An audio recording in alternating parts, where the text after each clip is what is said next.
गंगा नदी के किनारे एक साधु रहते थे। वे न केवल विद्वान थे, बल्कि उनके पास जादुई शक्तियां भी थीं। एक दिन वे ध्यान में मग्न थे, तभी एक बाज आसमान में एक चूहिया को ले जा रहा था कि अचानक बाज की चोंच से चूहिया छूटकर नीचे गिरने लगी और वो चूहिया साधु के सामने आ गिरी। गिरते ही साधु की आंख खुली। साधु ने देखा, उसकी छोटी सी पूंछ व काली चमकीली आंखें थीं। उन्हें वह बहुत अच्छी लगी, पर घर ले जाने से पहले उन्होंने जादुई मंत्रों के प्रयोग से उसे एक लड़की में बदल दिया। मेरे साथ मेरे घर चलोगी बिटिया? हाँ, चलूंगी पिताजी। वे उस लड़की को घर ले जाकर पत्नी से बोले, अजी सुनती हो भाग्यवान, बाहर आओ। अभी आई।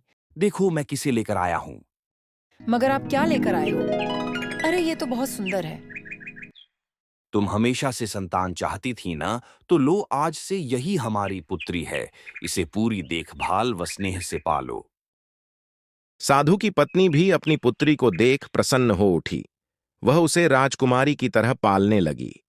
साल बीतते गए, नन्ही लड़की एक सुंदर युवती बन गई। जब वह 18 वर्ष की हुई, तो साधु व उसकी पत्नी उसके लिए वर तलाशने लगे। साधु ने कहा, मेरी बिटिया का विवाह ऐसे व्यक्ति से होना चाहिए जो सबसे बड़ा हो। मेरे हिसाब से सूर्य ठीक रहेगा। आपने सही कहा जी। उन्होंने जादुई मंत्रों के प्रयोग से सूर्य को नीचे बुला लिया। उन्होंने उसे अपनी पुत्री से विवाह करने को कहा, पर पुत्री ने पहले ही न कर दी। वह बोली, पिताजी, ये तो बहुत गर्म है। मैं उससे विवाह करूंगी जो इससे भी बेहतर हो। साधु निराश हो गए। उन्होंने सूर्य से कहा कि वे ही कोई वर सुझाए। सूर्य ने कहा, बादलों के देवता से बड़ा कौन होगा? उनमें तो मेरी किरणों को भी रोकने की शक्ति है। साधु ने बादलों को नीचे बुलाया और अपनी पुत्री से विवाह करने को कहा, पर इस बार फिर पुत्री ने मना कर दिया। वो बोली, ये तो कितना बदसूरत है, मैं इससे विवाह नहीं कर सकती।